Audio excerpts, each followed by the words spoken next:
Então, boa noite, deixo por conta de vocês aí. Vontade.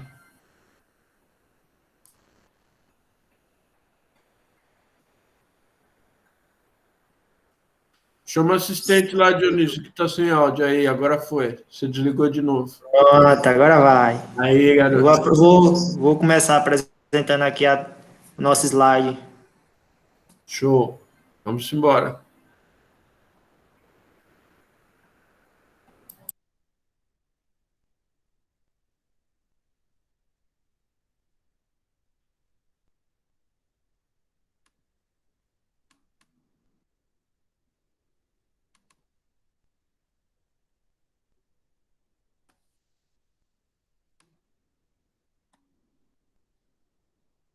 Estão vendo o slide? Sim, perfeitamente. Sim, estamos sim. Pronto, boa noite a todos, primeiramente, né, que eu também nem dei boa noite. Podemos, Dionísio? Pode começar, viu, Willas? Quando quiser. Boa noite a todos e a todas. Vamos iniciar nossa apresentação, né, com o tema A História da Equação de Segundo Grau, ou seja, os fundamentos históricos da matemática e a equação de segundo grau. Pode passar, Dionísio. Os componentes que acompanham o nosso grupo somos nós, José Dionísio, Marcos Cruz, Nicolas Antônio e Williams Oliveira.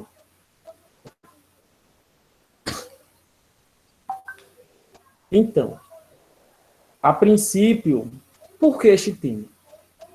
Nós, da equipe, nós indagamos a esse questionamento o porquê deste tema, o porquê da escolha desse tema.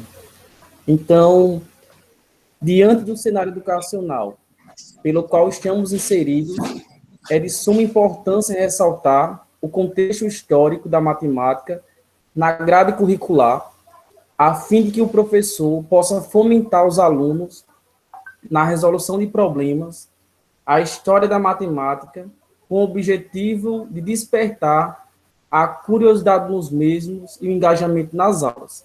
Então, o porquê deste tema é simplesmente tentar mencionar a importância desse contexto histórico da matemática, né, que vem lá desde a evolução humana, né, com as suas habilidades, com o seu conhecimento, e, a princípio, com a dinâmica das civilizações antigas, né, trazendo todo esse contexto aí, toda essa abordagem, e que nós hoje possamos fomentar na grade curricular e no sistema educacional a importância da matemática na resolução de problemas.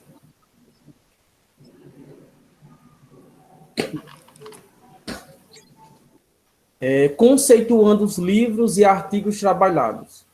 Nós, da equipe, né, pensamos em alguns artigos, em alguns livros dos quais nós iríamos trabalhar durante esse processo de pesquisa, de abordagem e de fundamentação teórica. E, com isso, os dois grandes livros pelos quais nós pensamos foi pensando no embasamento desses dois caras, desses dois grandes autores, desses dois grandes livros. A História da Matemática, né, com Boy, e a Introdução à História da Matemática, com Leves. Então, Carl Benjamin Boy, nasceu no dia 3 de novembro de 1906, faleceu em 26 de abril de 1976, foi um matemático, historiador da matemática norte-americano, é autor da obra máxima História da Matemática, na década de 1960. E Boy é o cara que vai pensar um pouquinho, né, todo esse trajeto aí da história da matemática, fundamentado nessa citação. O que faziam era registrar a resolução de cada problema, passo a passo, e é graças a isso que podemos conhecer agora como era a matemática da época. A história da matemática egípcia é tarefa de pesquisadores atuais e, baseados em dados arqueológicos, procura reconstituir o que se assemelha à matemática e que conservou até hoje. Então, Boy é o cara que vai registrar, passo a passo, cada situaçãozinha que ele encontra no seu contexto, lá nos fundamentos históricos, e que ele vai sim registrar, passo a passo, e é graças a isso que podemos conhecer como era a matemática da época. E, além disso, ele fala, né, que nós devemos, né, procurar constituir o que se assemelha à matemática da época e que se conserva até os dias de hoje. E já Eves, né, que é Howard Whitlow Eves, nasceu em 10 de janeiro de 1911, faleceu em 6 de junho de 2004, foi um matemático estadunidense especializado em geometria e história da matemática. Então, Eves é o cara, né, também, que vai se assemelhar um pouquinho com o Boy, né, trazendo também a história da matemática, em que ele vai dizer que os povos hindus viviam em cidades na região do Vale do Rio Indo e cultivavam agricultura. A matemática desenvolveu-se a partir do modo de vida e da necessidade do dia a dia daquele povo, e um deles foi a criação do sistema de numeração conhecido hoje. Ou seja, Eves também vai desenvolver a sua pesquisa baseado na história da matemática, que ele vai dizer também que a matemática nasceu de uma necessidade, da necessidade humana, onde os povos cultivavam a agricultura, a pesca, o tráfego, ou seja, para outras regiões, a fim da sobrevivência. Então, é com isso que a matemática vai surgindo de uma necessidade, da necessidade humana. E, concluindo o pensamento entre os dois, segundo Boy e Ives, relatam em seus livros que a matemática começou a se desenvolver antes da existência das civilizações, por meio das habilidades humanas, e com o passar dos tempos, com a criação das civilizações antigas, trouxeram novos desafios sociais e econômicos, que contribuiu com o pensamento matemático mais complexo, estimulando assim o homem a pensar numericamente.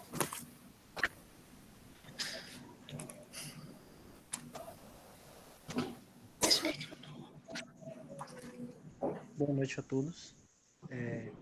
Vou trazer uma análise em volta da tese de mestrado do Bernardino Carneiro e do TCC do Geiso Barbosa.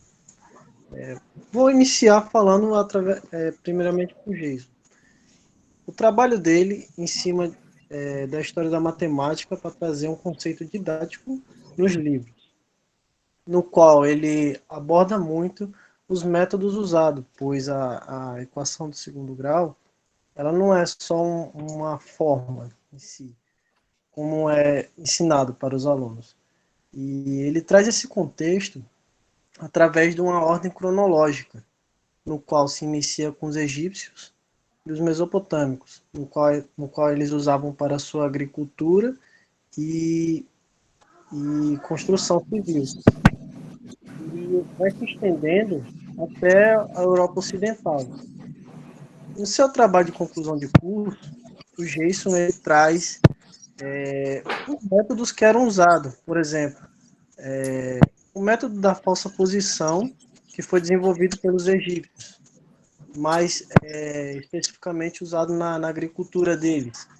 Aí, nos livros de Dante, demonstrado um contexto histórico, contando a história, e como é que se resolve esses tipos de questões, no qual resume-se em ato e chute. Também é o método de complementar quadrados, que foi desenvolvido pelos sumérios, mesopotâmicos em geral, que eram vários povos que viviam numa região, qual eles utilizavam para a sua agricultura também e construção civil. Bom, adiantando mais um pouco aqui a minha ideia, em cima do trabalho de conclusão do curso do Bernardino, Ele aborda também uma ordem cronológica no qual os partindo das civilizações mesopotâmicas e egípcias, daí já parte para os gregos, dos gregos partem para os indianos vai para a China, da China vai para as Arábias, e das Arábias chega ao Ocidente Europeu, onde ela tem a forma na qual a gente conhece melhor hoje. Aí essa parte histórica vai ficar mais adiante aí para os meus colegas citar mais detalhadamente. Pode passar.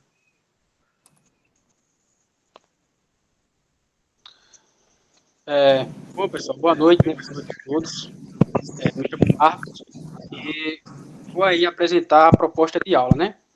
Bom, gente, a nossa proposta de aula, né, a qual eu vou falar posteriormente, ela foi elaborada visando aí relatar a questão da história da equação quadrática, focando nas principais civilizações que contribuíram, né?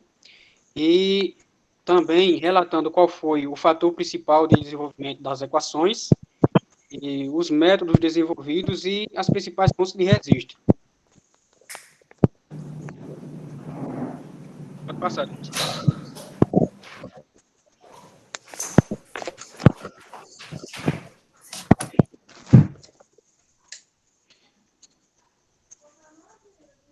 Bom, para começar, né, a gente vai iniciar com a seguinte temática, né? Onde e como surgiu a equação de segundo grau. Bom, pessoal, como já é do nosso conhecimento, a equação do segundo grau ela é uma equivalência entre expressões, né, em que seu fator caracterizante é a elevação de um de seus termos à segunda dimensão, sendo que as equações aí do segundo grau ela pode ser classificada, né, de duas maneiras, né, ela pode ser completa ou incompleta, e atualmente a gente utiliza, né, um método conhecido como fórmula de Bhaskara, que na verdade não é de Bhaskara, a qual a gente vai explicar no decorrer dessa proposta de aula.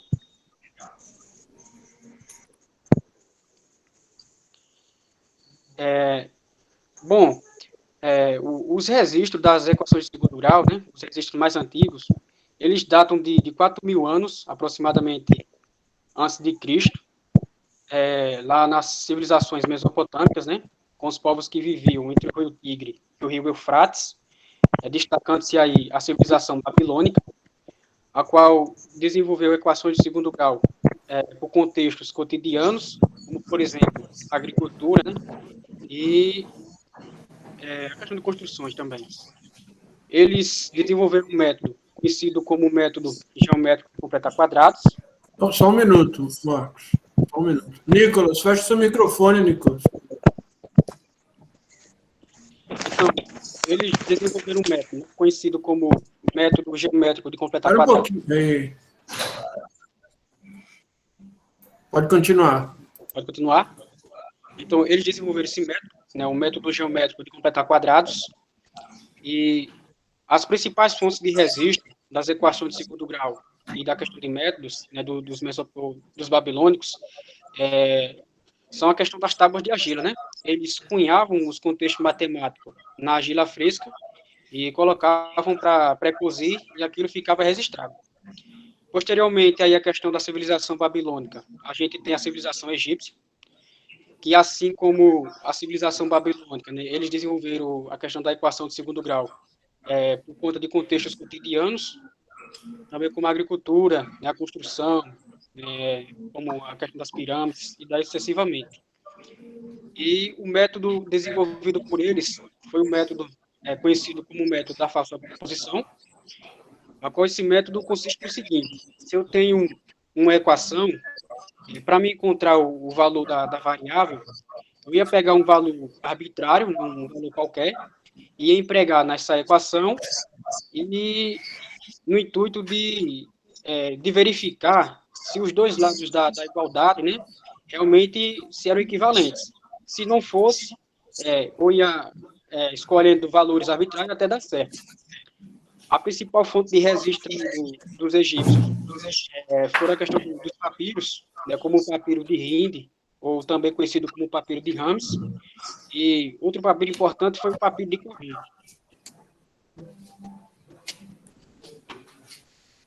Pode prosseguir, Dionísio. Depois aí da civilização egípcia, outra civilização importante aí dentro do contexto das equações do segundo grau foi a civilização grega, a qual se destacou aí o Diofanto e o Euclides de Alexandria, né? O Diofanto, ele reduziu a equação, né, para ax² bx igual a c, ele formulou essa equação, e o papel aí do Euclides, dentro da questão aí das equações de segundo grau, foi a questão da formalização, né? Assim como o povo mesopotâmico, né, os babilônicos, tanto o Diofanto como o Euclides, eles utilizavam um método geométrico de completar quadrados. Só que é o seguinte, né, os babilônicos, eles utilizavam sem ter uma formalização, né, como se fosse algo primitivo. Já aí o Diofanto mais o Euclides, eles utilizavam de uma maneira mais formal. Então, o principal papel aí de Euclides foi a formalização, né, onde sua principal fonte de registro aí foi uma de suas obras, a qual a gente conhece hoje como os elementos geométricos de Euclides. Depois dos gregos, vem a civilização árabe, onde se destacou o matemático Al-Khwarizmi, ou Khwarizmi, assim como os gregos, ele utilizava um método geométrico, ele utilizava outros métodos para resolver, só que o principal era o método geométrico, e assim como Euclides, o principal papel dele foi na questão da formalização, né? Ele formalizou a questão das equações em uma de suas obras que ficou conhecida como o Algebra, né? A qual deu origem à palavra álgebra. As equações, né, formuladas aí por Khwarizmi, elas eram expressas de maneira retórica, né? Como não se tinha um certo conhecimento da álgebra, não se tinha uma notação específica, né? Ela é falada de maneira retórica, que nem, por exemplo, né? Hoje a gente tem aí, né, como exemplo aí, 3x² igual a 6x. Isso aí não era expresso dessa forma, né, naquela época. E sim, né, por forma retórica, né, como está descrito aí. Se o quadrado junto a 3 é igual a 6, ô Dionísio, não está dando para ver aí. Se o quadrado junto a 3 é igual a 6 raízes, é porque a minha imagem está um pouco aqui à frente, professor. Aí eu não estou conseguindo ver o restante. Se o quadrado junto com os 3 é igual a 6 raízes, diga-me quanto vale uma raiz. Isso.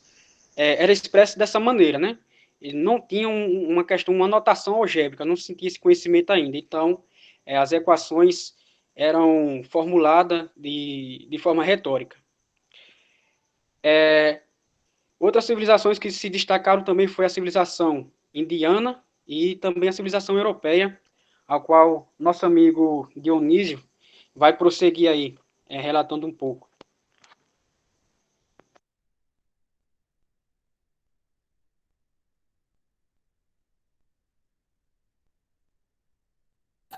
Zé Dionísio, eu fechei seu áudio que estava dando microfonia, você tem que abrir de novo. Você nem sabia que eu tinha calado você. E agora não abre.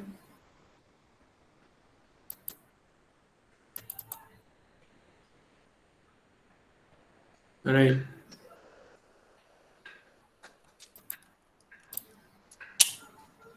Tá me ouvindo, professor? Aí, agora vai. Desculpa aí. Nada. Boa noite, primeiramente, a todos, né, mais uma vez. Como o Marcos já vem falando eu vou dar continuidade falando um pouco sobre a civilização indiana e a europeia. Inicialmente, para a gente começar a falarmos sobre as civilizações aí, o Marcos até comentou já o porquê da fórmula de Bhaskara, vamos dizer assim. Qual o motivo dela ter levado o nome à fórmula de Bhaskara? Eu poderia chegar e perguntar para todos aqui, né, para ver se alguém saberia. Só de início assim, professor.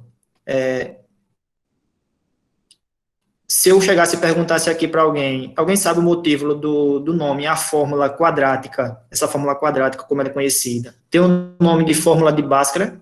Alguém saberia responder?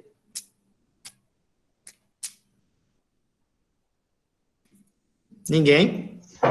Ó, pelo que eu pesquisei sobre isso aí, eu posso estar errado, minha fonte que eu pesquisei pode estar errada, diz que aqui só se chama Bhaskara aqui no Brasil. Está corretíssimo você.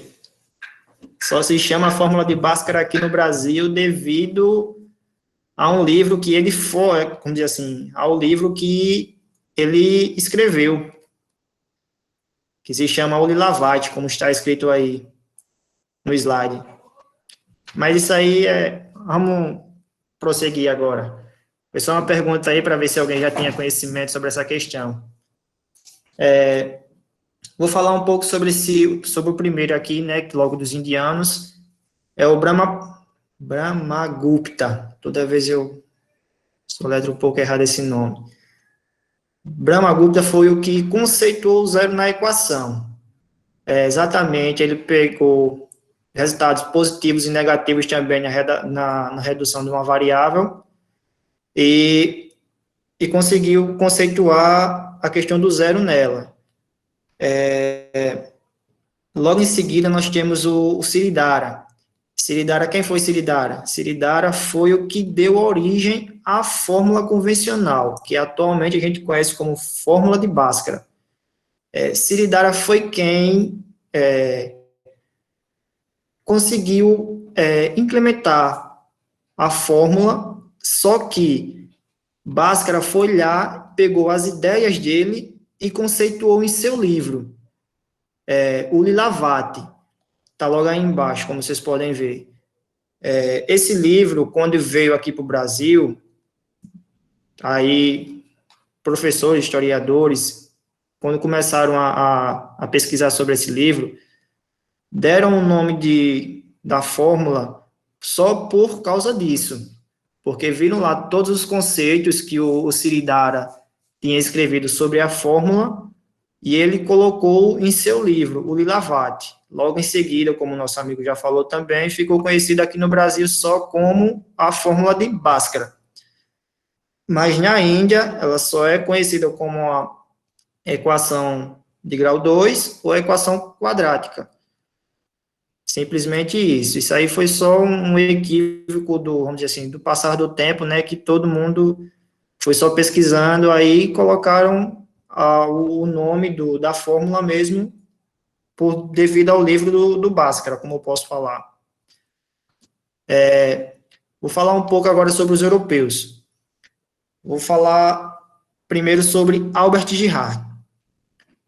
Albert Girard, ele era um matemático nascido na Europa, né, especificamente na França. Não, na França não, na Bélgica. Em 1595. Ele teve grande relação com a fórmula devido às suas metodologias. Ele obteve relação entre os coeficientes das raízes, também apresentou o teorema fundamental da álgebra que diz que toda equação de grau n tem n soluções igual ao seu grau. Aí, logo em seguida, partimos para François Viette, ou Vieta, como era conhecido no seu tempo. Logo que o Albert Girard conseguiu trazer os coeficientes das raízes e foi com o teorema fundamental da álgebra, François Viette conseguiu implementar as incógnitas, apresentar incógnitas e consoantes para representar a questão da vogal e das consoantes para representar as incógnitas. Eu que falei um pouco equivocado agora. Ele conseguiu representar na fórmula a questão das incógnitas com consoantes e vogais. Agora eu falei certo. Tá aí um exemplo aproximado de como ele fazia para o que a gente vê hoje. Tá aí, ó, x ao quadrado menos 5x mais 6 igual a zero. Zero já foi quando o Brahmagupta conseguiu acrescentar já, implementar já na equação. Aí a fórmula dele já dizia, a área menos 5A, 5 mais o 6 é igual a 0. Exatamente assim, já que conseguiu, já, vamos dizer assim, finalizar a equação já do segundo grau, com a sua formalização. Só que aí já vem outros métodos já, que já conseguiram aprimorar bem mais elas logo com o passar do tempo. Mas, inicialmente, com relação à história, os principais aí que tiveram ênfase no decorrer dessa formalização da equação, desse conceito de equação, os principais aí foram os que a gente já comentou, tanto dos babilônicos, os árabes, e assim sucessivamente, até chegar nos europeus para terminarmos a nossa formalização.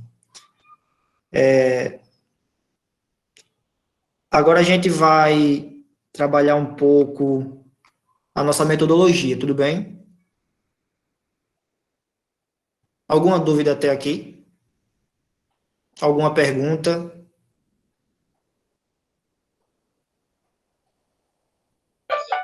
Não, pode continuar, Leandro.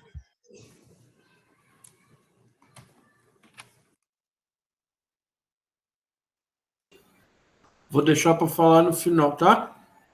Ok, professor.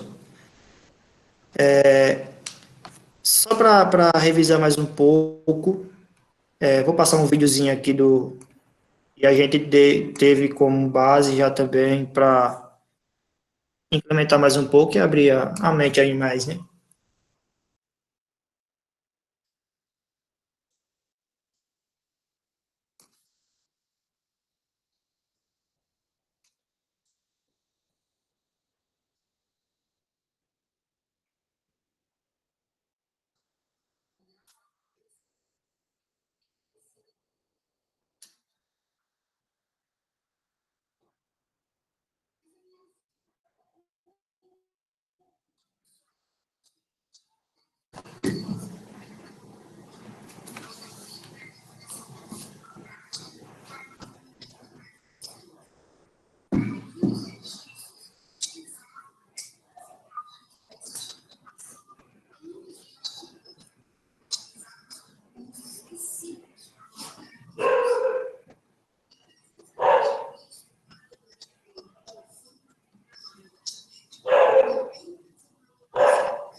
Tá bem baixo, se tiver como aumentar o volume.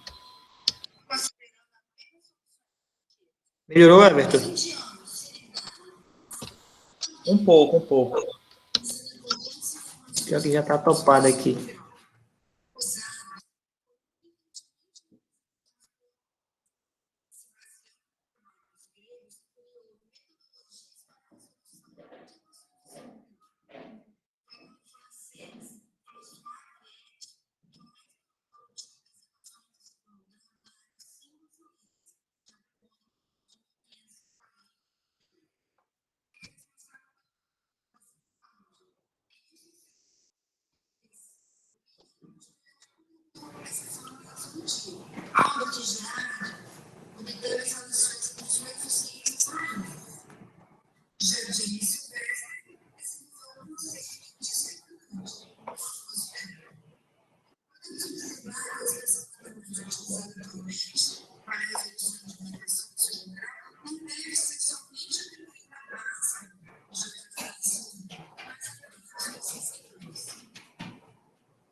Bom, enfim, diante de toda a nossa análise histórica da equação do segundo grau, podemos observar que o desenvolvimento dessa fórmula não está ligado a somente a uma pessoa, a um pesquisador, mas sim a vários, criando uma história assim de como você pode, no decorrer do tempo, sempre se aprimorar ao desenvolvimento de uma questão, uma equação, uma fórmula, ou qualquer outra coisa assim que venha no decorrer do assunto.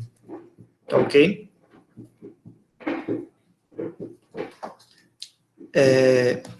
Bom, agora eu vou apresentar vou aplicar a metodologia aqui ativa para vocês. Eu vou mandar o link na sala de aula. Pode ser, pessoal? Pode sim.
O código está correto, 1576777?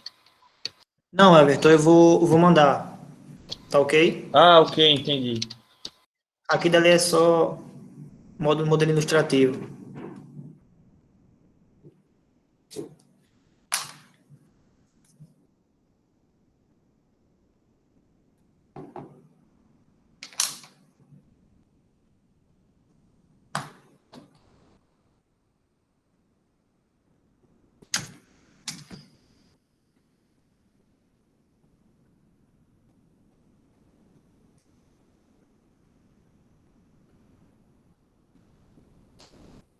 Todos viram já o link aí no grupo?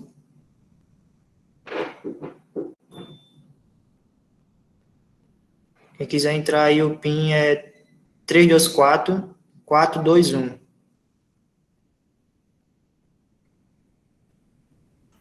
Põe o link e o código aqui no chat.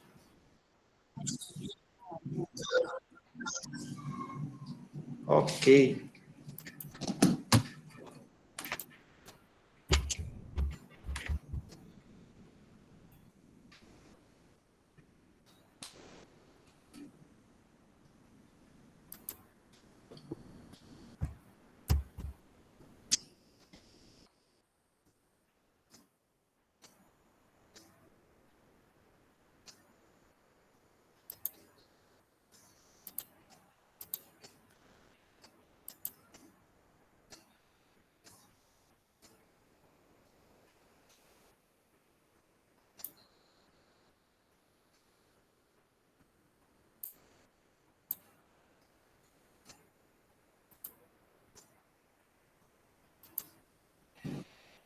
Eu estou numa tela aqui. Você entrou, tá vendo seu apelido na tela? Tô, mas aí pronto, não acontece mais nada. Espere só mais um pouco, professor, aí, por favor. Ah, tá. Eu tenho que esperar todos entrarem. Ah, entendi. Mas até agora só 5 pessoas entrou. Esse povo não participa de nada, não, rapaz. Pelo jeito. É, igual vocês, semana passada, que não quiseram participar dos meninos, tá vendo? Eu? Mas eu cheguei atrasado, professor. Aí, tá vendo? Não participou, foi o que eu disse. Eu tô aí, mas já, aí não conta. Não, Everton. Agora o cara vem com essa conversinha aí. Não quis participar do seu semana passada. Não, mas eu lembro que ele chegou atrasado. Então, chegou atrasado é porque não queria participar. É isso mesmo. Não, acho que é isso, professor. Conta do trabalho. Uhum. Ainda tô até com a farda aqui, ó. Cheguei aqui já às pressas. Aparece aí quem é que entrou aí, né? Os apelidos que cada um colocou, é isso? É, isso mesmo. Michael, Natália, até um Arapiraca tá aqui, ó. Menezes, Edu. Esse Arapiraca é o perigoso. É aquele que vai escrever besteira e não quer ser identificado, entendeu? Às vezes pode ser. Professor, você só me passa quantas pessoas tem na sala aqui, só para me conferir aqui. Tem 13. 13? 15, mas eu tô tirando você e a sua tela de apresentação. Obrigado.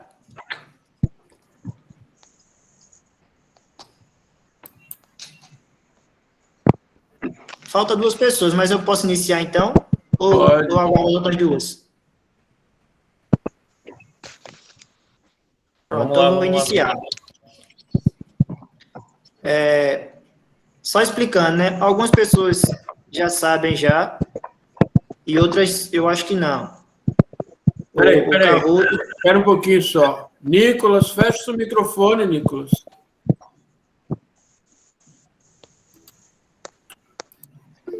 Vai, continua.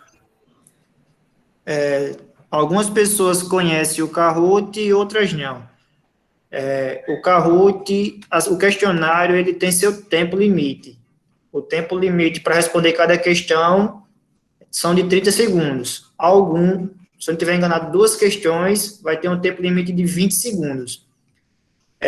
Eu vou passar a questão, porque o Kahoot, ele é uma gamificação lá, ele vai distinguir por cores, vamos dizer assim, as respostas.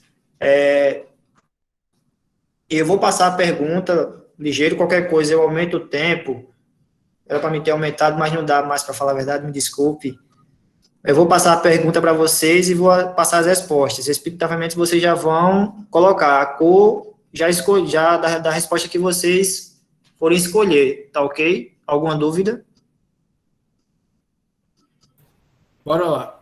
Não entendi nada não, mas vamos lá. Poxa, gente, quer que eu repita? Tô brincando, vai. Bota pra moer aí. Vamos lá.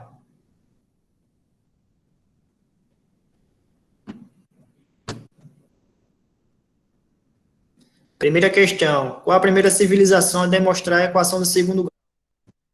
Egípcios, vermelho. Gregos, azuis. Babilônicos, laranja. E europeus, verde.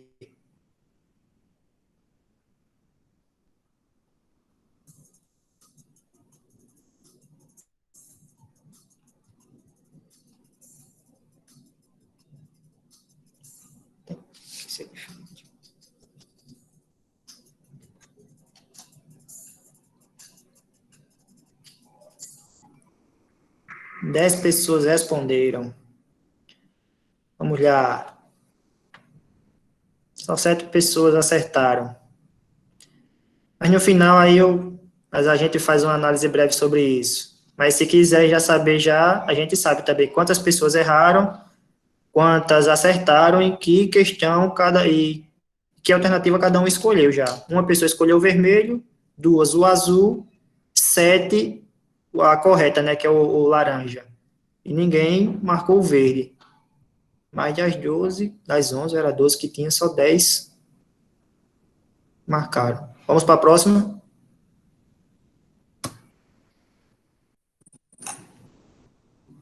E tem a questão da pontuação, viu? Quanto menos tempo você responder a questão, maior será a sua pontuação no decorrer do questionário. Questão de verdadeiro ou falso. Bhaskara, conhecido como sábio, viveu no Egito. Verdadeiro azul e falso vermelho.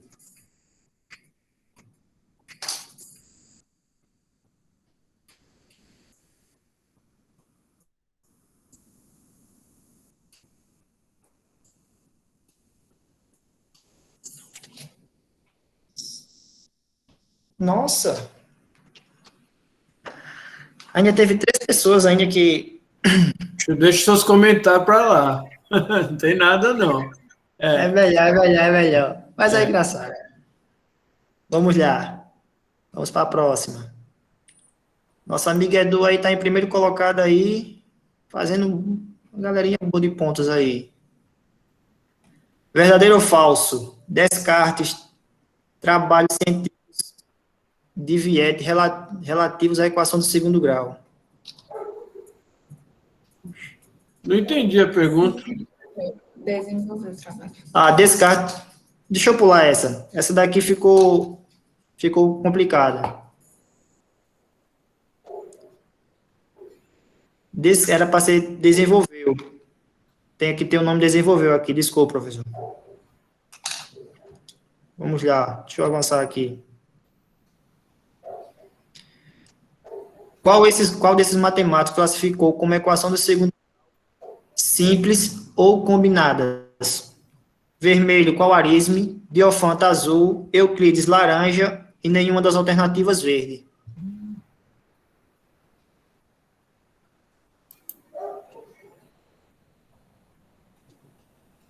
Depois, quem puder abrir a câmera um pouquinho aí para a gente tirar aquela famosa foto.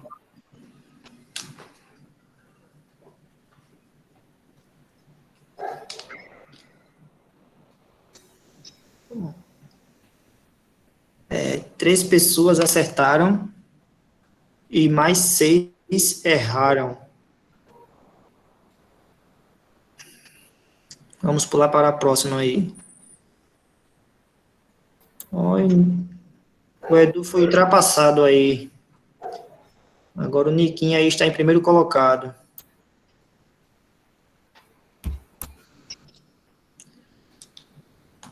A qual matemático deve-se o feito de desenvolvimento da fórmula convencional de relação da equação do segundo grau? François Viette, vermelho, Siridara, azul, Euclides, laranja e Descartes, verde.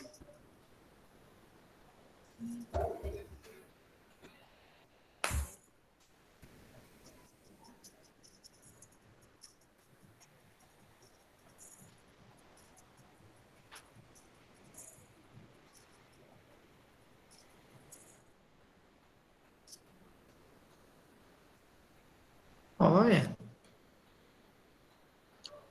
2 pessoas erraram, mais 2, 4. 5 pessoas acertaram. Siridara, François Viette. Vamos para a próxima questão. E o Niquinho está em primeiro colocado, logo em seguida do Edu.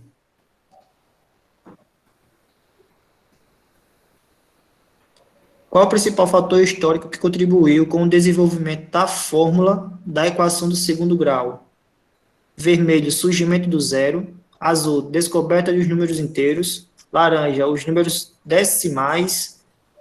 Ou verde, algarismo europeu. Algebrismo europeu. O verde, desculpe.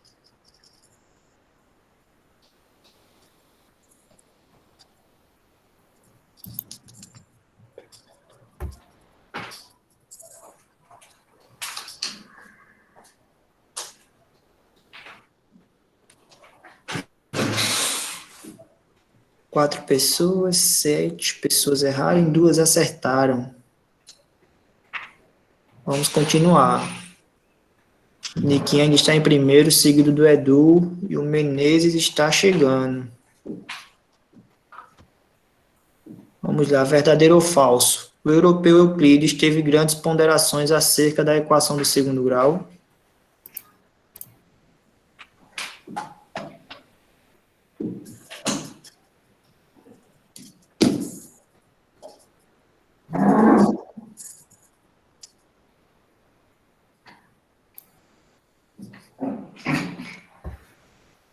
Cinco a 5, né? 5 pessoas erraram e 5 acertaram. Vamos lá. Oh, e o Edu voltou o primeiro colocado. Vamos para a próxima. Verdadeiro ou falso? Bhaskara foi o primeiro na resolução da equação do segundo grau.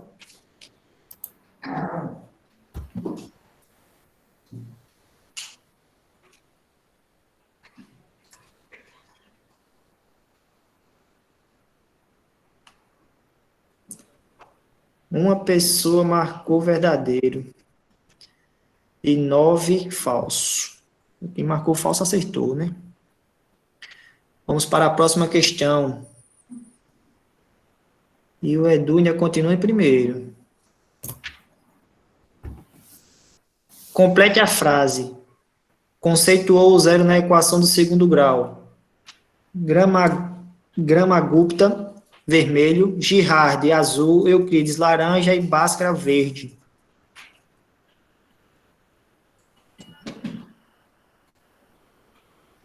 7 pessoas acertaram e 3 erraram. Tá esse nome. E temos um novo líder, né? O Niquinho ultrapassou o Edu novamente mais uma vez. E vamos para a última questão. O método da falsa posição foi criado pelos egípcios, verdadeiro ou falso?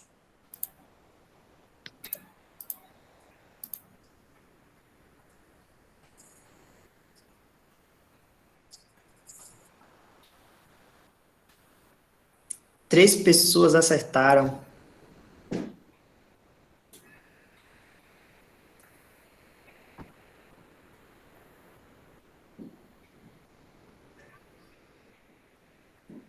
Vamos lá, quem ficou com o terceiro colocado aí, o segundo e o primeiro colocado aí, ó. Temos o vencedor aí, ó, uma pontuação máxima. Quase, né?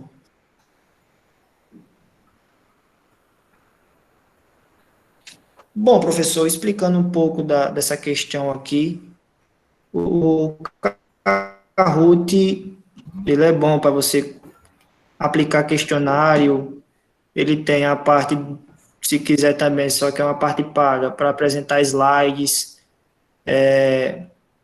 ele tem, como você vê, como todos podem ver aqui, a questão no decorrer do tempo aí, quem vai acertando mais questões e quem vai acertando menos também. E ele diz isso com pontos também. Os pontos como são? Cada pessoa tem o tempo, né? Todo mundo tem o tempo para responder cada questão. São 30 segundos. Outras questões são 20. Isso equivale à sua pontuação. Quanto mais ligeiro você responder, se souber, maior será a sua pontuação. Quanto mais demorado for sua resposta, menor será a sua pontuação. Aí você tem feedback também do que você vai trabalhar. Aí aqui ele mostra as questões que todo mundo mais errou, acertou, e assim sucessivamente.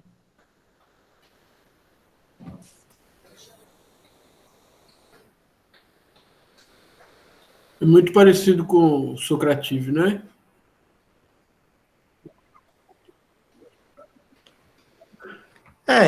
É bem parecido, só tem algumas diferenças aí, mas é muito pouco, eu acho. Como eu não vi muito por conta que eu cheguei atrasado aí, né? Eu não sei muito bem dizer se tem muita semelhança ou muita diferença. Queria muito ter visto a apresentação dos colegas aí, mas não tive como mesmo. Mas o Kahoot, ele vem, pelo que o Everton e o Ezequiel falou, que eu percebi lá, ele vem muito parecido com eles. Foi por isso que eu até comentei que era muito parecido na aula, né? Eu comentei que era muito parecido com a metodologia que eu ia trabalhar. Uhum. Ele, no final de tudo, ele explana tudo que você vai trabalhar, as questões, o pessoal, quantas questões cada pessoa acerta, quantas questões cada pessoa erra, e assim sucessivamente. Tá aqui a quantidade de jogadores, 12, as 10 questões, o tempo que a gente levou para aplicar essa metodologia aqui, o tempo foi 3 minutos, e assim ele vai demonstrando tudo para cada um de nós. E os jogadores aí...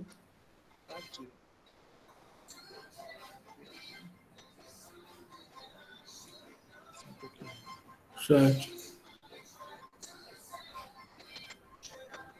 A média de acerto por jogador tá aqui. Esse negócio não vai ficar certo, não. Do último ao primeiro colocado aqui, ó. 20%, 20, 30, 40, 50, 60. E o máximo foi 80% dos acertos, né? Como eu posso falar. E aqui está a sua pontuação, que equivale ao tempo que você leva para responder cada questão, né? Uhum. Quanto mais rápido for, maior será a sua pontuação. Quanto mais lento for, quanto mais demorado, sua pontuação tende a diminuir. As perguntas, ele mostram aqui todas as perguntas do quiz. E se quiserem deixar algum comentário. Bom, inicialmente, professor, é isso. Se algum dos meus colegas quiser comentar mais alguma coisa, sei que, como eu imaginava, não seria o tempo que o professor queria, né? Mas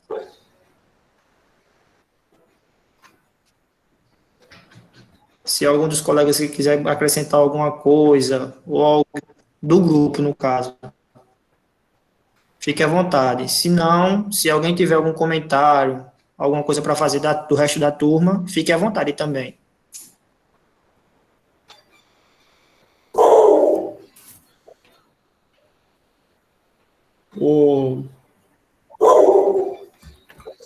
Sr. Dionísio, eu pedi para você, do mesmo Pois jeito não? que eu pedi para o Ezequiel, eu nunca mexi no Kahoot. Se você pudesse depois fazer um...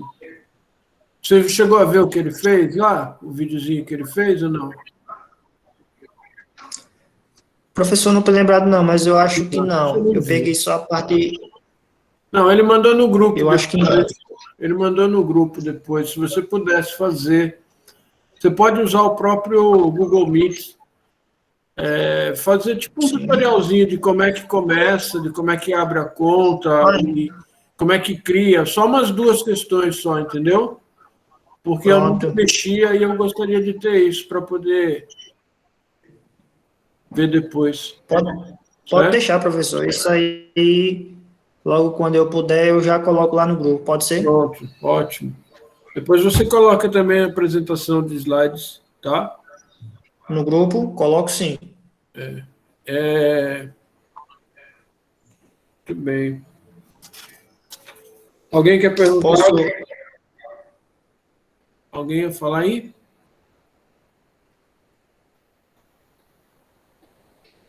Não? Alguém quer comentar alguma coisa aí?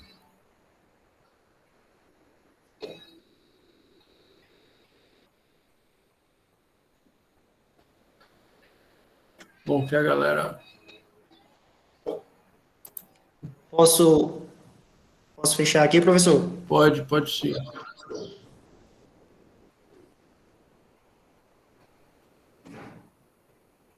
A Natália, errei quase tudo. Larissa falou que aplicou no Fundamental uma vez. Foi o Kahoot, Larissa? Foi com o pessoal do nono ano. Eles gostaram. 9º ano, né?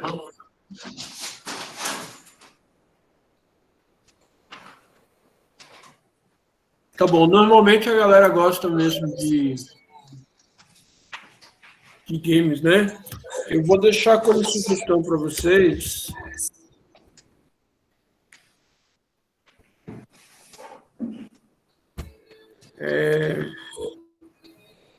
Tanto Socrativo como o Kahoot.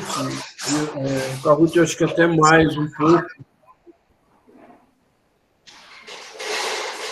Eles são games que eles estimulam mais a competição mesmo, assim, né? Você responder mais acertos no menor tempo possível. Existem alguns games que o pessoal tem chamado de games colaborativos. É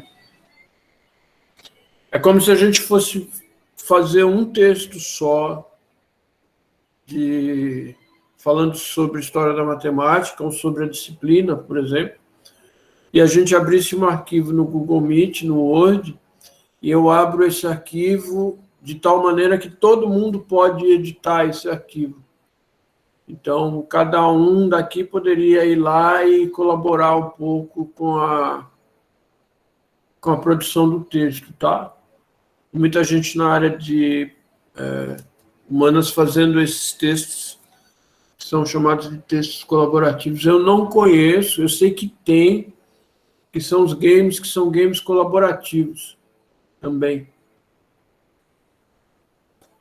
Não é só dividir equipe e ser uma equipe contra a outra, entendeu? É como se todo mundo, para você chegar na solução final do game, todo mundo, quanto mais gente estiver colaborando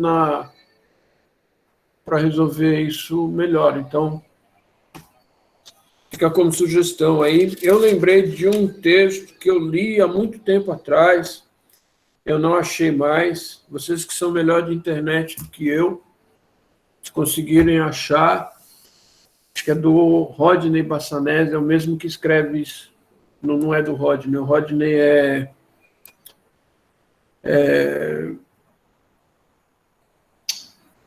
Meu Deus, Taline, socorro, aquele negócio que vocês querem fazer no trabalho, aquela metodologia lá. No seu trabalho, não está nem ouvindo ele. A sala de aula invertida, é?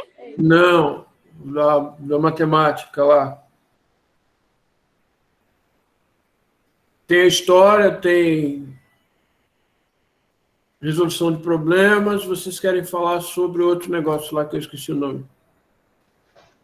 Análise combinatória? A modelagem matemática, é? Não, a modelagem, o Rodney Bassanese, eu acho que é sobre modelagem matemática. Mas tem um texto de um professor da Unesp que chama Os Monstros da Matemática.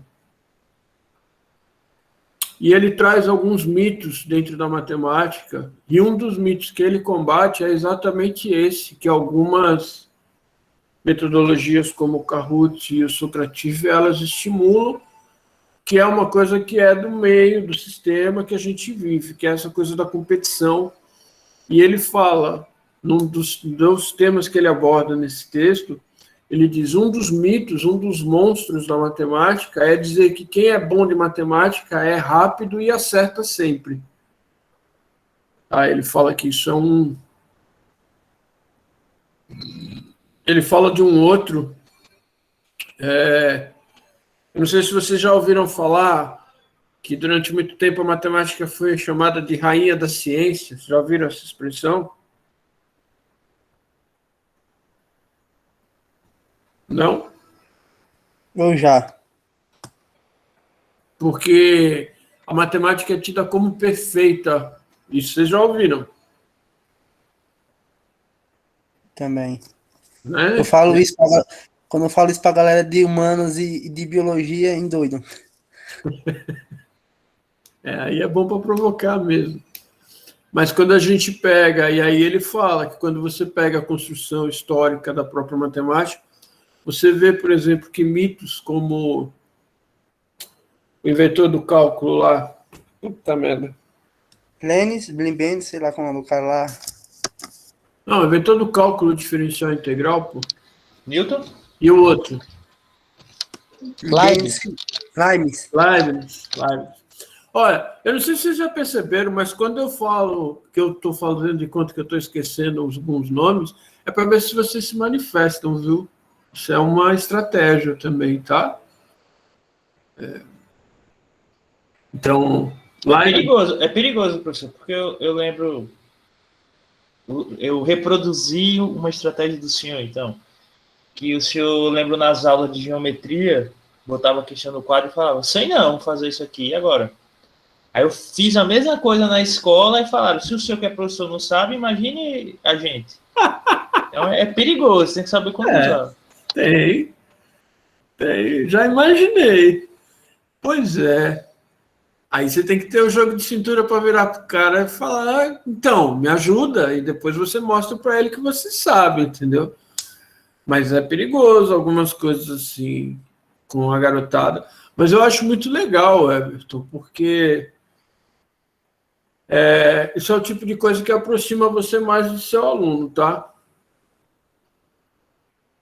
Exatamente porque a gente acha... Esse é um outro que eu posso considerar. Ele não lembro se ele fala disso.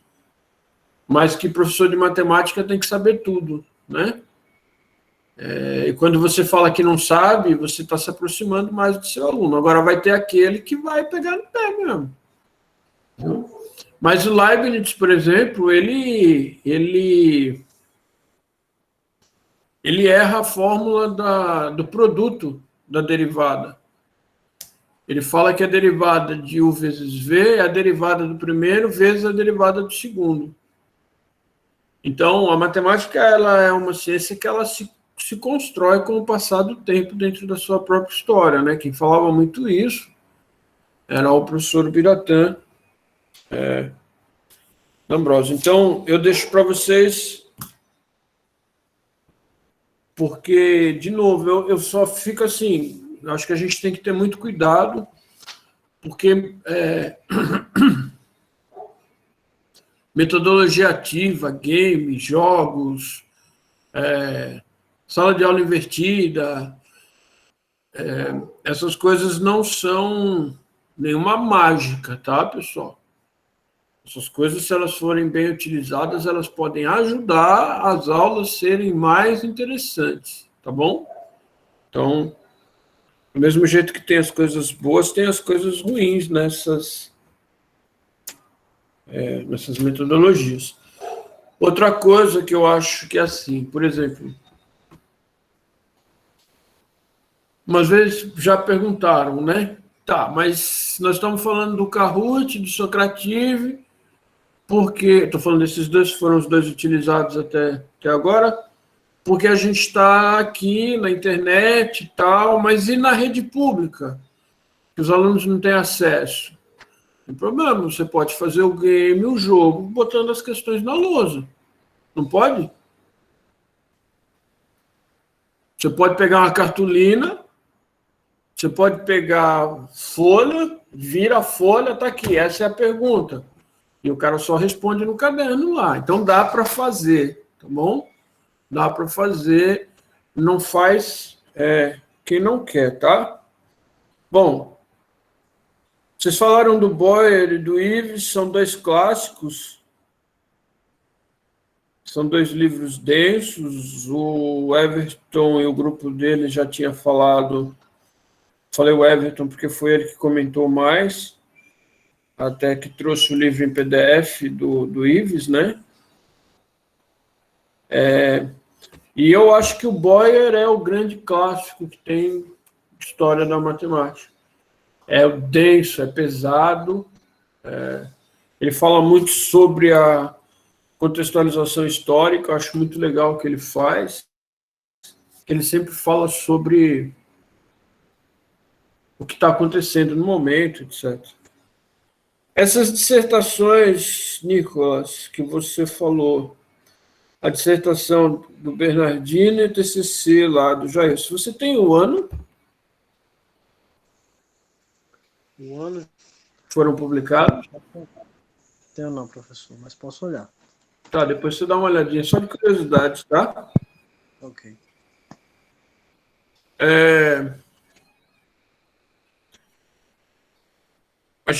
Eu gostei muito do negócio que a gente chama de linha do tempo que vocês fizeram, que é quando vocês colocaram numa foto do slide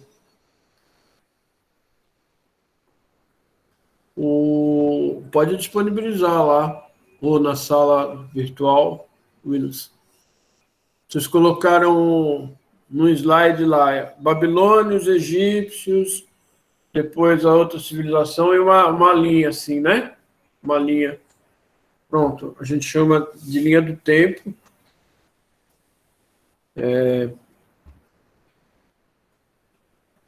E, inclusive, isso pode ser construído até como uma atividade mesmo. Mas, enfim, eu achei muito legal aquilo lá. É a construção histórica do conceito, né?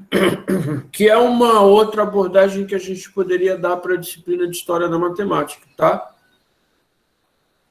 Que é estudar como os conceitos surgiram, como as civilizações se desenvolveram no decorrer do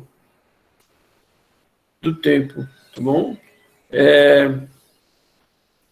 A gente chegou a falar semana passada, então, por exemplo, uma das coisas que eu devo utilizar para a disciplina de cálculo numérico, como introdução da disciplina, é o método da falsa posição. Depois tem um método dos babilônicos que eles usavam para calcular a raiz, que é só divisão. Alguém já viu isso? Esse método? Calcular a raiz quadrada usando divisão só, média aritmética. Você faz por aproximação. É muito cálculo numérico, né, professor? É. É puro cálculo numérico hoje, né? Então, depois, quando vocês falam dos mesopotâmicos, do povo da Babilônia lá e dos egípcios, eu não sei se vocês sabem, mas a gente tem muito mais informação confiável da Babilônia do que do Egito, só por conta das tablitas que eles falaram aí, que onde eram escritas os registros mesopotâmicos. E então eles duraram muito mais do que os registros egípcios, que eram feitos em papiros, e o papiro se desgasta, né, como o papel. Em algum momento você falou, mas a grande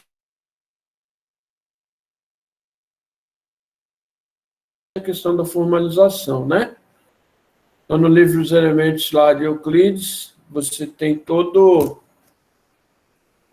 a formalização que a gente usa até hoje, e aí, de novo, que as outras ciências tentam usar também. A gente já comentou semana passada, que é aquela coisa do português você ficar dando volta em círculos, né? 1 mais 1 é 2. Por quê? Porque quando você pega 2 unidades e junta, dá 2. Ah, mas 2 unidades é igual a 1 mais 1. Então, se fecha e fica rodando em círculo. E na matemática isso não acontece. Você sai dos axiomas, das definições, dos postulados, dos axiomas, e aí você, a partir das definições básicas, você cria toda a teoria. A matemática faz isso, foi a primeira ciência a fazer isso. Quem está mais próximo ainda é a física e a química, de ter um corpo de definições, e a partir das definições, os linguistas tentam fazer isso com a língua portuguesa, com a língua de uma forma geral. Tanto é que tem aquela... Agora eu esqueci mesmo, não é estratégia, não. Tem aquela língua que tentaram fazer, tipo a língua, não é sânscrito, que é como se fosse uma língua universal. Tá? E o sânscrito, essa língua universal, os linguistas tentam fazer definições que são básicas e, a partir dessas definições, criar todo o corpo da linguagem, né?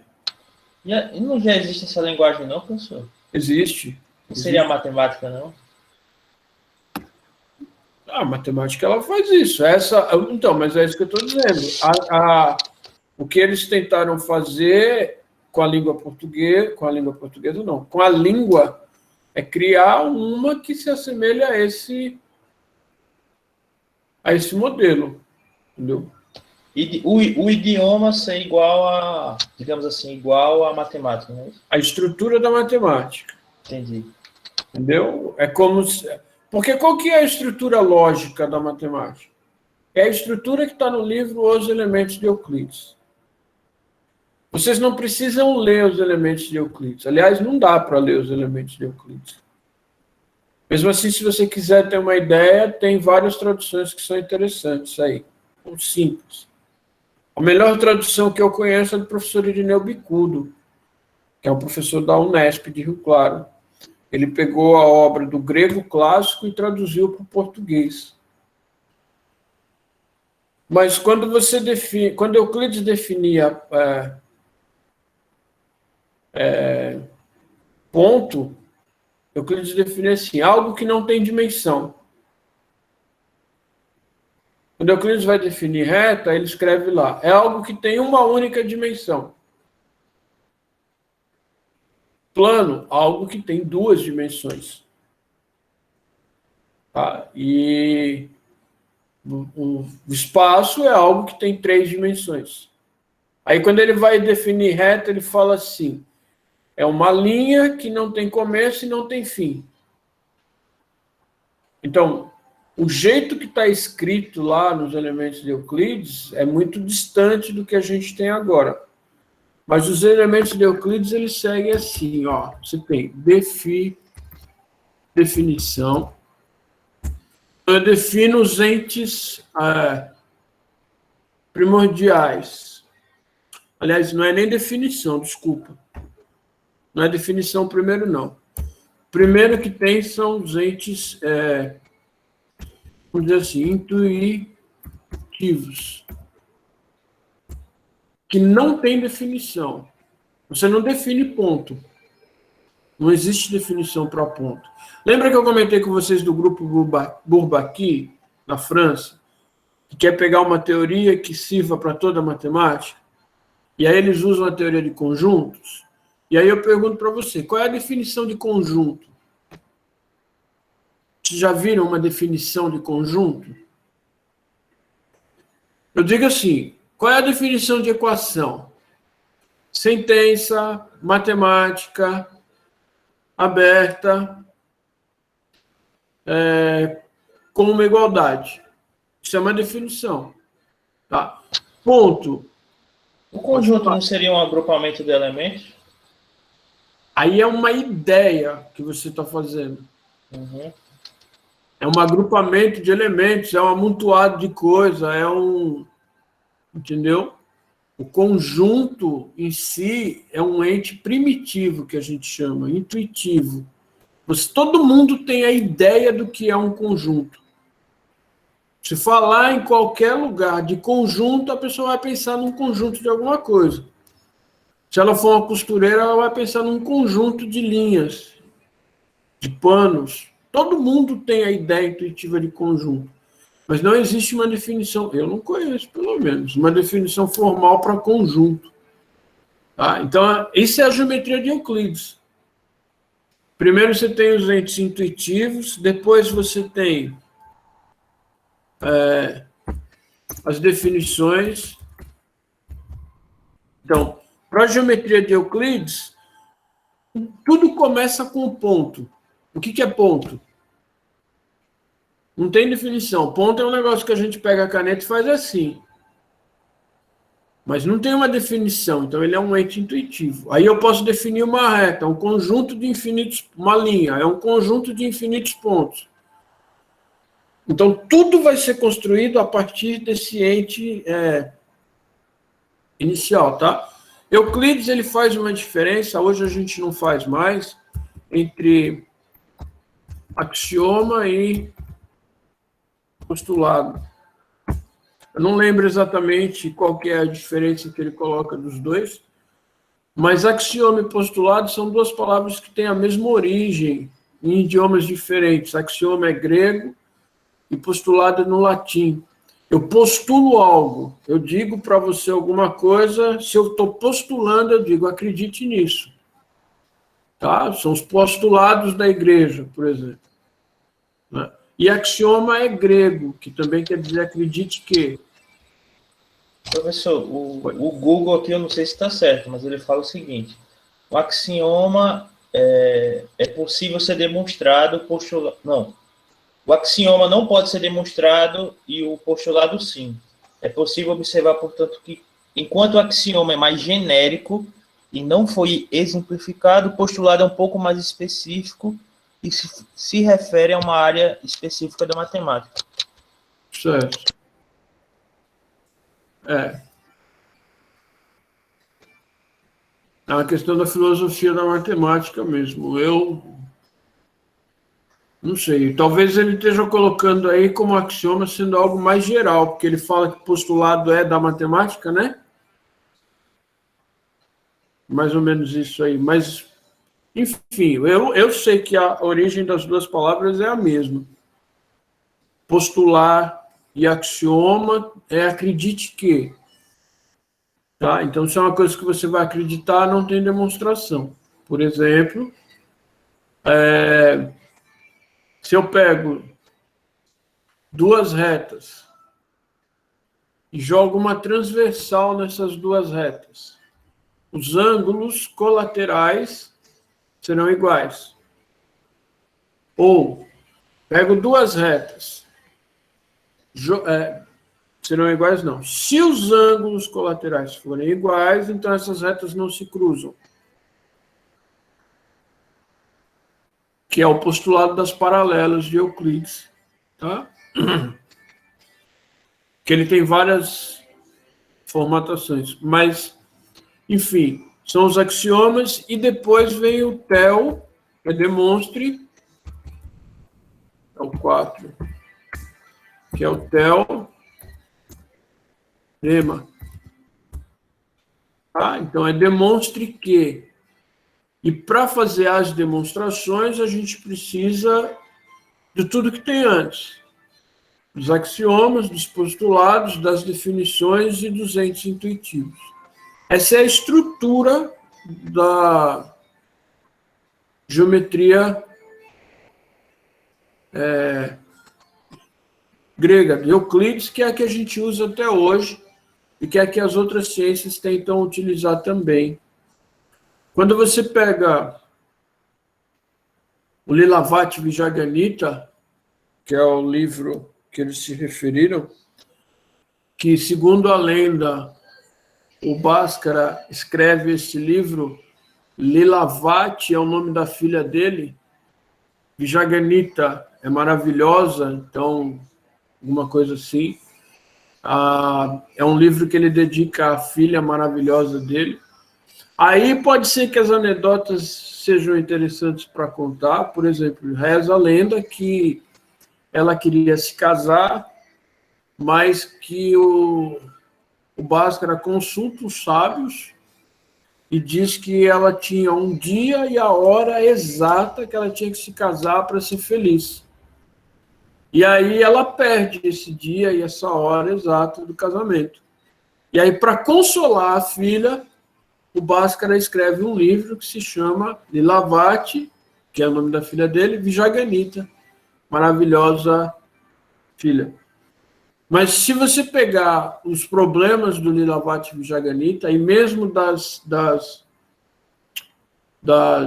tablitas, e depois o grupo do Tiago pode falar um pouco mais sobre isso, porque nos papiros também da matemática egípcia, a maioria dos problemas são problemas de ordem prática, sim, ou tentativas de ordem prática, tá?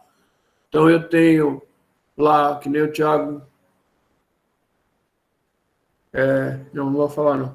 Você tem lá no Bhaskara, no Lilavati Vijayanita, você tem um problema que fala sobre os macacos que estão num morro, que não sei o que lá, e as fórmulas são todas fórmulas empíricas, que a gente chama. Todas as fórmulas são sem demonstrações. Tá? Na matemática, nas civilizações antes dos gregos, a maioria das fórmulas era utilizada sem demonstrações. Então, esse foi a grande contribuição dos gregos foi essa, de dar esse corpo mais, que a gente chama hoje de científico, para a matemática. Você falou dos árabes, o alcovarismo, desse nome surge o que a gente tem hoje como algarismo, tá? Então, qual é o significado de algarismo? Não tem significado, é uma homenagem ao matemático Kovarisme, ou alcovarismo. Daí surge a palavra algarismo. Também a álgebra, o povo árabe dizia que você tinha determinadas expressões que você trabalhar em dois lugares ao mesmo tempo. Resolver uma equação a gente passar para um lado, passar para o outro, essa porcariada toda. Então, você trabalha dos dois lados ao mesmo tempo. É a álgebra. Tá? O que mais? Sugiro para quem quiser, vocês falaram aí do Girard. Girard é o que dá a relação do soma e produto, né? aquelas da equação de segundo grau, que a gente chama só de soma e produto, na verdade o nome é relações de Girard. Alguém aqui estudou polinômios, equações polinomiais, polinômios no terceiro ano? Aquelas que a gente resolvia com o dispositivo de Briot-Ruffin. Isso. Aí lá você vê as relações de Girard para equação de grau N, né? Soma e produto para equação do segundo, terceiro, quarto, quinto, sexto grau. Você pode tirar relações de Girard. Teve mais gente que contribuiu na Idade Média, não com as equações de segundo grau só, mas com equações de uma forma geral, que entre eles Gauss, que ele melhora um pouquinho aquele teorema que vocês colocaram. Eu não lembro se foi Gauss ou se foi Galois, que disse que começa com um negócio chamado teoria de grupos, depois vem na álgebra, grupos, anéis, não sei se vocês chegaram a estudar isso. Pronto, então, Évariste Galois, francês, que ele fala que aquele teorema que vocês colocaram, então não lembro se foi ele ou se foi Gauss, que diz que toda a equação algébrica de grau N tem N equações. É uma melhora do que o outro tinha feito antes, tá? É Gauss, professor. Gauss, né? Pronto. Tema de Gauss aí. Pronto. Recomendo para quem gostar quiser ler uma leitura tranquila, mas muito interessante. São os dois, né? Os Monstros da Matemática, e o outro é o Romance das Equações Algébricas. Alguém já ouviu falar desse livro? É muito legal, cara. Romance das Equações Algébricas. Eu não lembro o autor. Uma leitura muito tranquila, assim. Mais uma leitura de divulgação mesmo, tá? Não é...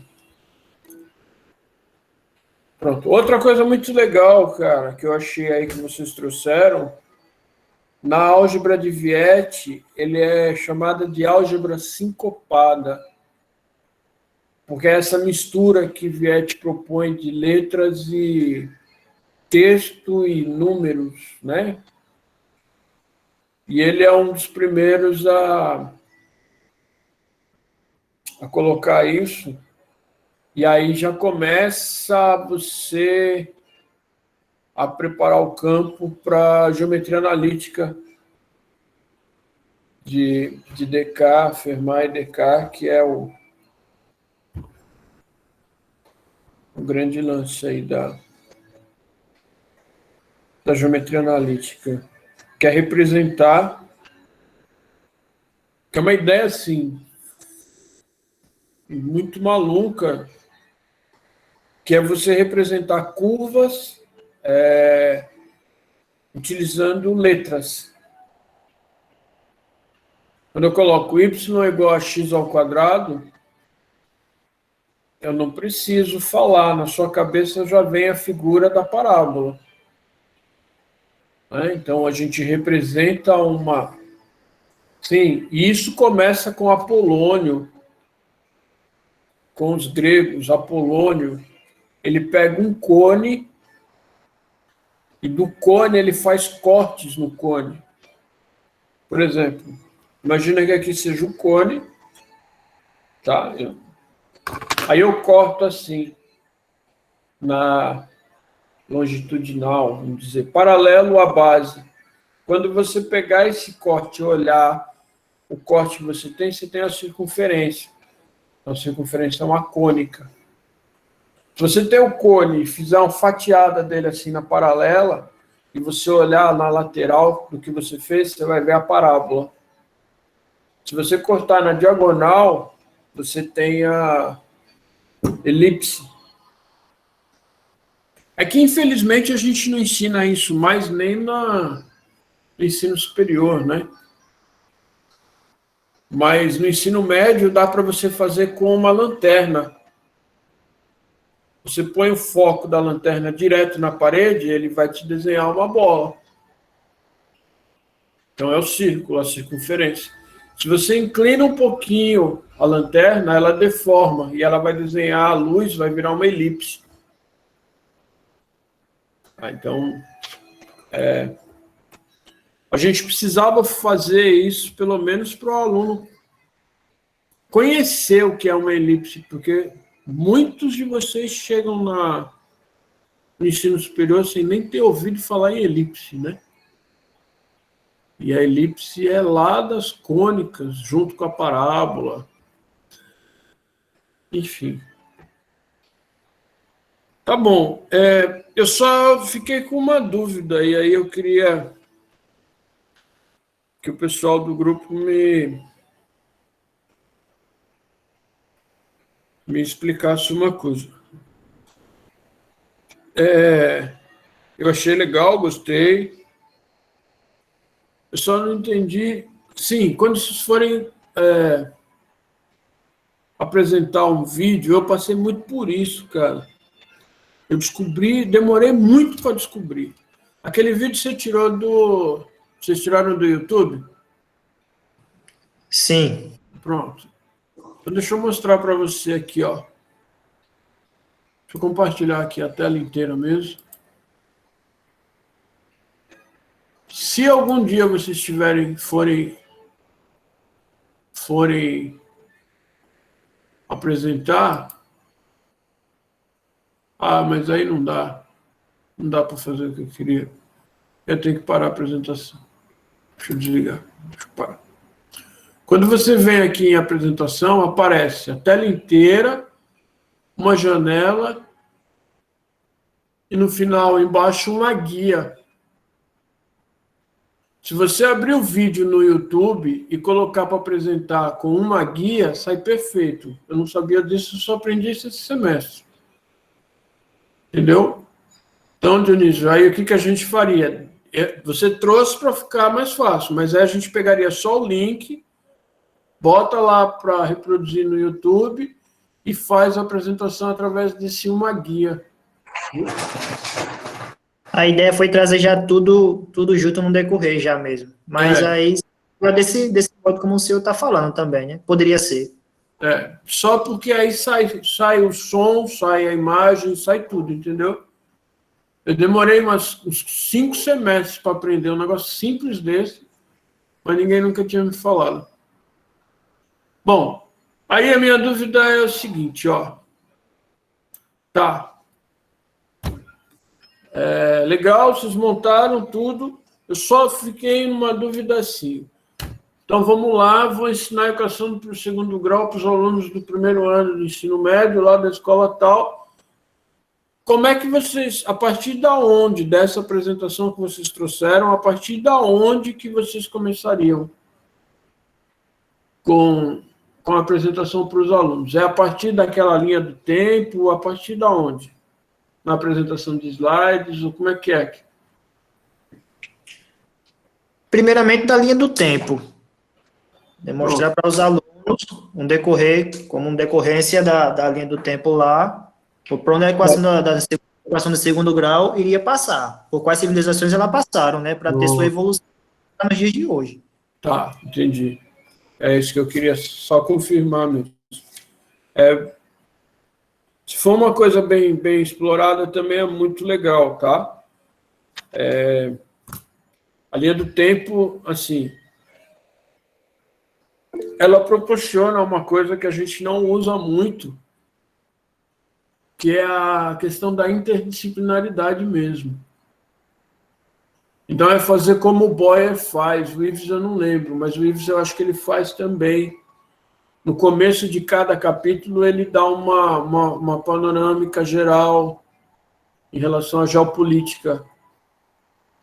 Então, quando a gente vai fazer uma apresentação como essa que vocês propuseram aí da linha do tempo, vale a pena a gente fazer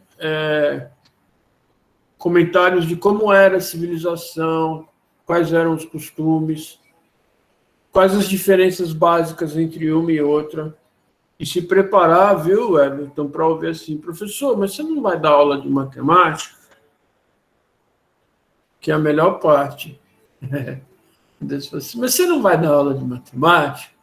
Ah, eu não. Eu estou cansado de matemática, vou dar aula de história para vocês. Não, não fala isso, não. Vou chegar lá. Vou chegar lá. Viu? Está bom. Vocês estão pretendendo fazer alguma apresentação disso? Tem alguma aula programada? Não? Como é que tá? É só sim ou não, galera. Não precisa gaguejar, não. Eu vou começar a estagiar agora, aí estou pretendendo aplicar junto com a professora. Mostrar para ela o trabalho e tentar ver com ela se a gente pode aplicar a questão, principalmente da metodologia. Pronto. Eu vou pedir, viu, Tiago, para quem for aplicar, ou for tentar aplicar, me avisa antes, porque como está sendo virtual, eu vou, se der, eu quero participar da aula, só assistir a aula no momento que ela for acontecer, tá? Se der. Se não der, não tem problema, não. Estou falando porque o Tiago e a Aline já fizeram a apresentação, o grupo deles, né? Da atividade. Então, aí, Everton, quando vocês forem fazer lá, como vai ser não vai ser na sua escola, vai ser lá no pedagógico, não sei das quantas lá, aí você me fala para eu poder assistir também. Tá? E gravar. Assim. Ô, Tiago, se você tiver, eu quero a gravação sem corte, tá? Depois você manda para mim, pode mandar no privado. Sem edição. Tá certo, professor. Eu editei porque a maioria do tempo o pessoal ficou respondendo ficou respondendo lá. E se eu deixasse tudo junto, ia dar mais de uma hora de vídeo. Tem nada, você manda para mim isso mais de uma hora, se você tiver ainda, que eu quero ver. Tá bom? Tá certo.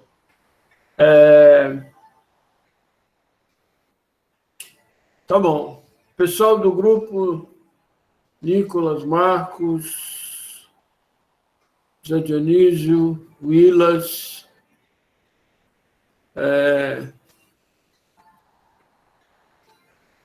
qual for maior, assim, ou tiver alguma grande dificuldade, pode ser uma questão pessoal mesmo, para desenvolver essa atividade, e está faltando vocês me enviarem o artigo ainda, né?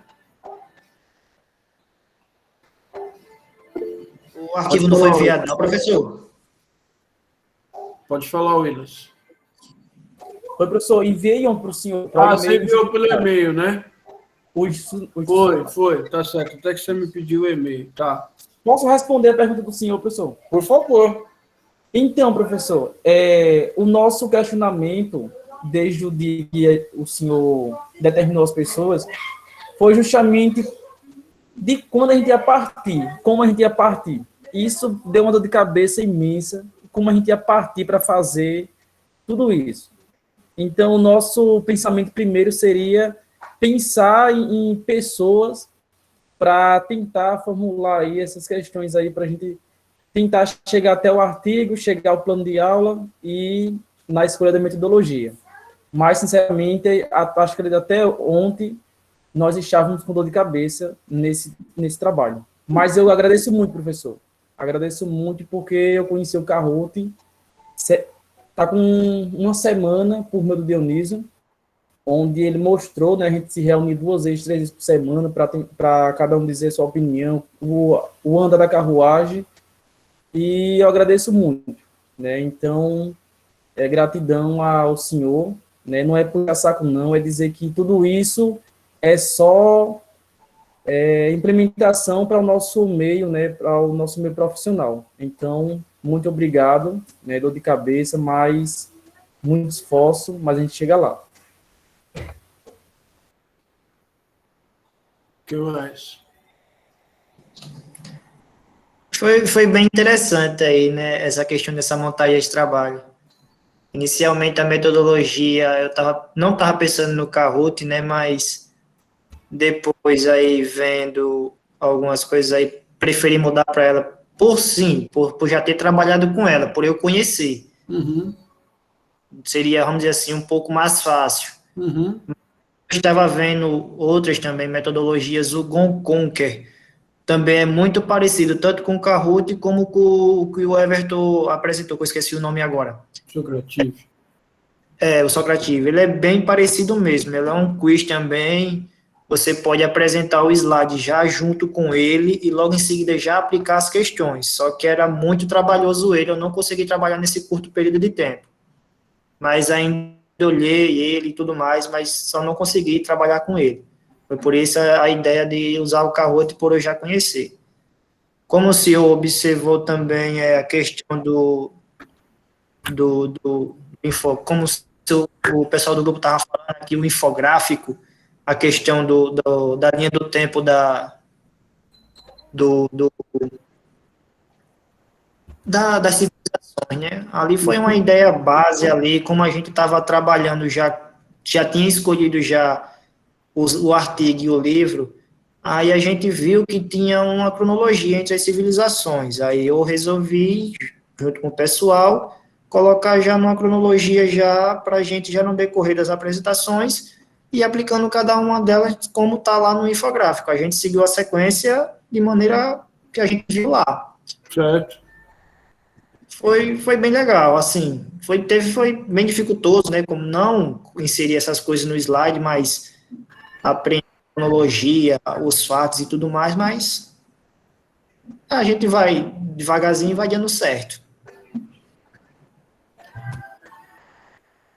E aí, Marcos, Nicolas? Não, o pessoal já relatou a mesma questão aí. Você está mais calmo, Marcos? Tô. Já tá bom.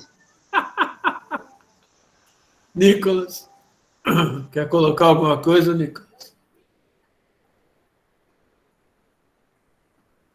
Não. Olha, Desculpa, na verdade ele tá falando, mas o áudio dele não tá saindo. a irmã defendendo. Fala para ele abrir o áudio. Nicolas. Tá bem. Agora tá. Diga. Tá bugado. Então, professor, em questão da equipe, todo mundo foi bem compreensível, a gente, por mais que tivesse dificuldade, um ou outro trabalha, eu também, a gente debatemos bem e tal, e na área da equação de segundo grau, eu fiquei muito querendo me aprofundar mais no estudo, porque é interessante você ver que a equação de segundo grau, ela basicamente sempre existiu. Tipo, tinha ali na Índia, tinha ali na Mesopotâmia Antiga, tinha no Egito, tinha na China, e se você trazer os métodos que eram usados,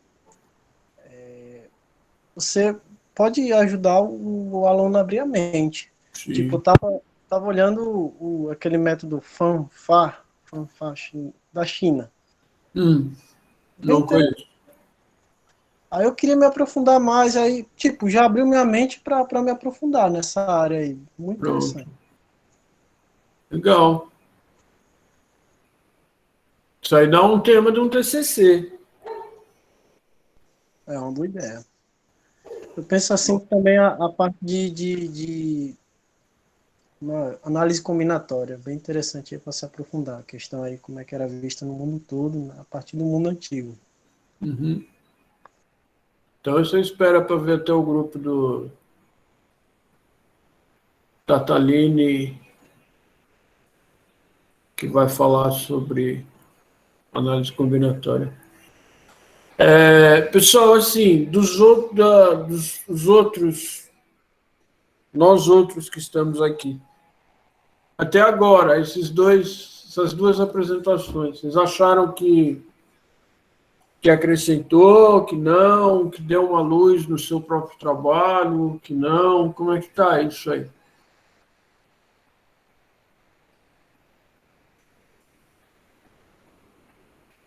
Não acham nada? A opinião é, professor? Diga, Tiago.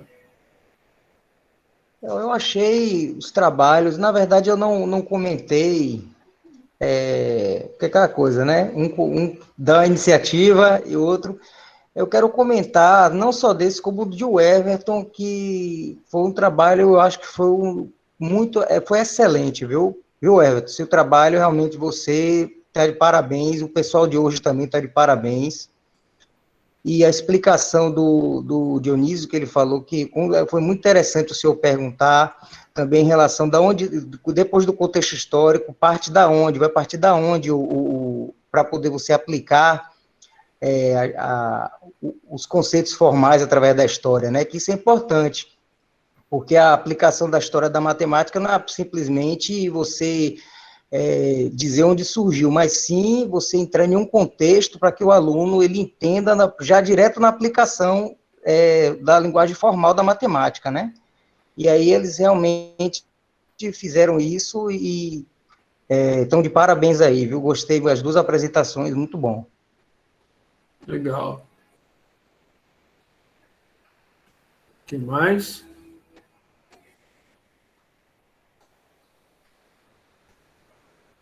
Ninguém mais?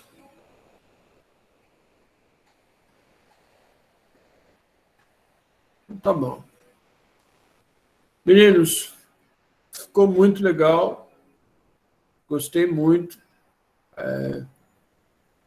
Acho que a proposta que eu trago para a disciplina é exatamente essa.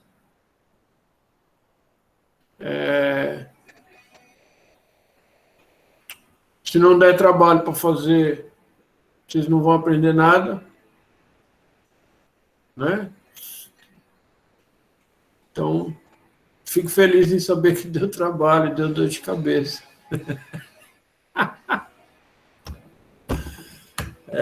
Só vou deixar a sugestão, Dionísio, da próxima vez você pegar algo que você não conheça, para aprender mais.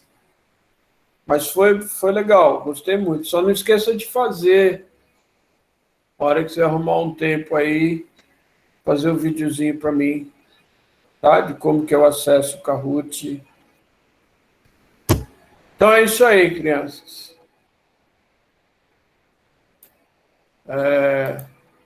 Valeu. Uma boa noite para vocês. Semana que vem tem aula ou é o feriado? Cadê a menina do feriado aí? Feriado! É semana que vem, Thaline, que é o feriado de São não sei das quantas aí? De São Pedro, professor. Isso. Então, semana que vem a gente não vai se ver. É isso?